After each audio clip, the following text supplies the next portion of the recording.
Greg.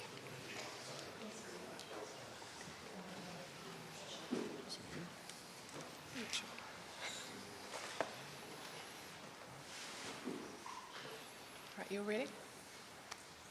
Right. Well, good morning, everyone. It is an absolute pleasure to be here today at One Tree Hill College alongside my colleague, Greg Fleming, the local MP for this area. Can I just start by acknowledging Nick Coughlin, the principal, who I have met before, and the many principals who are here joining us today, especially Patrick Gale, who's standing beside me, the chair of my professional advisory group, and some of the members of that group who are here today. Who've contributed over the last 18 months to quite a body of work. I also need to acknowledge my Māori advisory group chair, Will Workman, and Dame Georgina Kingy as part of that group, who've also been helping me navigate through some of this work as well. Thank you for being here. It's been really fantastic this morning to spend some time at the Trades Academy. It was just really inspiring to see what can happen when you bring together industry and schools and young people. And what I learned was that almost 100% of these young people in the Trades Academy are going on into apprenticeships. And not only that, but the school are following them through their journey and then bringing them back. And that is just the most amazing collaboration between ex-students, industry, and the young people here at the school. And it was great to see their passion and excitement and enthusiasm and looking at all the different pathways available to them. But especially that link between the companies who are coming in and donating their time and the young people trying to impress them so that they can get those apprenticeship places. Trades are an absolutely vital part of New Zealand's economy and of our future, and they represent a real opportunity, real pathways and real successes. And they are exactly the kinds of pathways that we want to strengthen through a knowledge-rich curriculum and through a qualification system that properly recognises achievement. Today, I'm very pleased to share that the government has taken the first major step in rebuilding New Zealand's senior secondary qualification system. Following a rigorous nationwide consultation, Cabinet has agreed to the structure of the new qualification system to replace NCEA. Today's announcement represents the first of two major announcements or milestones in a carefully sequenced program of reform. We can confirm the major structural decisions today, and we're also now working as we speak through the technical design. Our goal is clear and always has been, a qualification that is clear, and it's a measure of student progress and achievement against a very strong, rigorous national curriculum, one that parents, employers and universities can trust. Because the reality is that the shortcomings of NCEA are well known and have been for some time. It's become increasingly fragmented, difficult to understand, too easy to game, and too often students have been able to accumulate credits without building deep knowledge within subject areas and giving them the skills and knowledge they need to succeed beyond school. I was at a breakfast recently. I was chatting with some young people, and it really impressed upon me this one comment a young man in year 13 said to me. He said to me, Minister, it is much harder to fail NCEA than it is to pass. And that really struck a chord with me.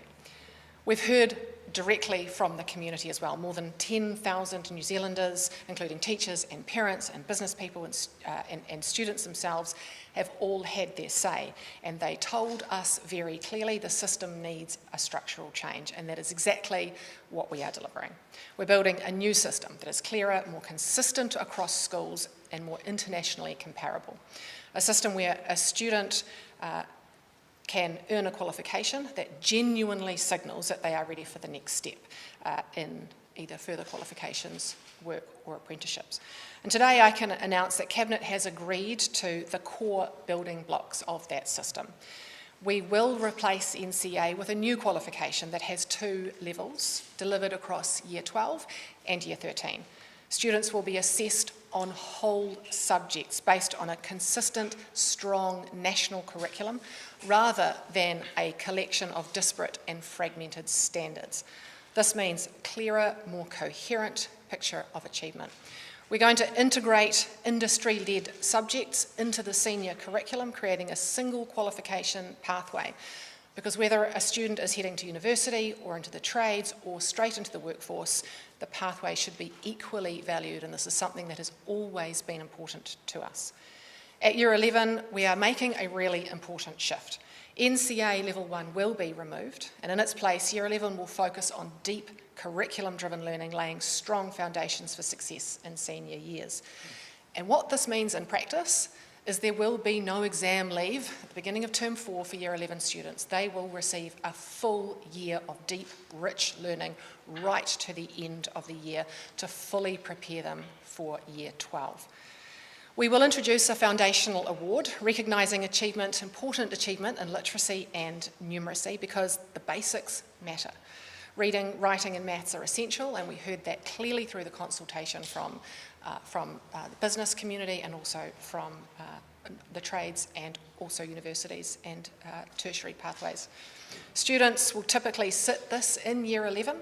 It will provide clear and consistent signal of capability in these core areas. And from 2028, all Year 11 students will study English and maths, ensuring that every young person has the opportunity to experience deep learning in these core subjects. We are also considering whether science should also be compulsory at this level. It was something that was raised during the consultation, and I have asked for further advice on that. This represents a shift to a system that clearly recognises achievement in subjects and better prepares students for what comes next. And we are, as I said, taking these decisions in 2 tranches. This is the first phase. The next phase, which we've been working on for some time, I'll make decisions on shortly, will focus on the technical design, including achievement requirements, grading, the balance between internal and external assessment, exam weighting, moderation and comparability. These are complex, interlinked decisions and are being worked through very carefully by a technical advisory group who'll be working alongside my professional advisory group led by Patrick Gale. We are committed to supporting schools through this change over the next few years. And as we've consistently said, good curriculum is what drives assessment. And in June, we're going to be running a national curriculum roadshow for secondary school leaders, providing an opportunity to build a capability and prepare for implementation. So alongside this, we're also developing a package of professional learning, resources, implementation support with further details to be announced later this year. And you will have seen from as we rolled similar changes out to the curriculum at primary, we fully resourced that change, and we will do the same for secondary. And we're also providing a clear and phased timeline. So in 2026, we will finalise the senior secondary curriculum and qualification design. In 2027, there will be a preparatory year with assessment and professional learning. In 2028, NCEA Level 1 will be removed, Year 11 will become curriculum only, and the foundational award will be introduced. In 2029, the new Year 12 qualification will begin, and in 2030, the new Year 13 qualification will follow.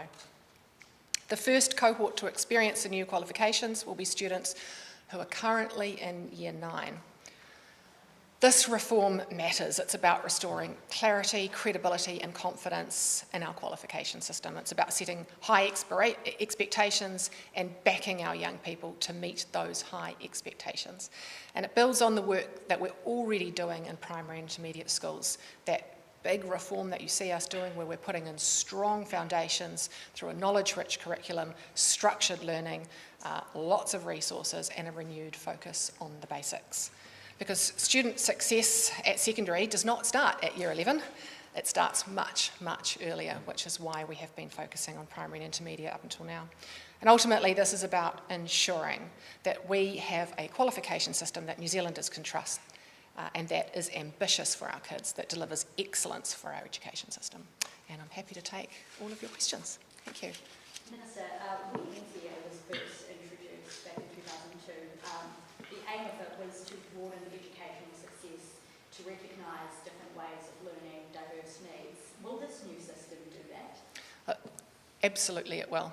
What we've lost over the last 20 years is deep understanding of curriculum subjects. Every other country in the world has that. Nobody followed us on our approach of standards-based assessment, and what we saw was very superficial learning across different subjects that were different in every school that you go to. We will now have rich, deep learning in subject areas and many subject areas. In fact, I sat down with the curriculum writers. There's about 80 odd groups of them all are writing at the moment. So there'll be plenty of subjects available, but the key difference is consistent, deep learning within subject areas across New Zealand to really set up young people for success. What is the Foundation Award? So the Foundation Award is an evolution of the current literacy and numeracy assessments drawn from the Year 11 curriculum, because we know how important those core foundational skills are for further learning and also success in the workplace. So is it compulsory? Will the Year 11 students have to sit it, or? It will be a standalone assessment that will, and qualification that will sit on your record of learning. As I say, we value those skills. We'll make sure that they're credentialed, they sit on your record of learning to really build for success in Year 12 and 13. Does the elections, well, the fact that the elections loom affect this? I'm not thinking about the election. We have got a clear pathway of decisions that we have made and are making. We're curriculum writing. We've set out a pathway for implementation and careful phasing to make sure we get the curriculum implemented at the same time we're implementing the new qualification. I hope to be the Minister of Education for the next 10 years. That's my aim. I love this job. But look, I'm not focused on the election. I'm just focused on the steps we need to take. But you'll have the legislation in place for this change? There's no legislation required for this. I can do this outside of legislation, which is why I've been able to make these decisions. There's some Cabinet papers that need to go through, but Cabinet are all in agreement with the aspiration we're setting for our kids. So you, by the same token, expect a different stripe of government could just unravel it as well? Look, I think that governments of all stripes and all colours have been grappling with this for a really long time. The previous government, went through consultation in 2018. Not a lot came of it. I think we have a really good buy-in from parents, from business owners, from different sectors, from tertiary institutions, from the trades, that this is the right direction of travel. The curriculum writers are out. We will gazette those. They are being written. So the direction of travel is set. Look, future governments might, will no doubt consult and potentially make some tweaks, but I expect this to be something that lasts, because we've put in so much work. I've got the best principals from around New Zealand working on this, the best technical advisory group, and we've done some really good consultation.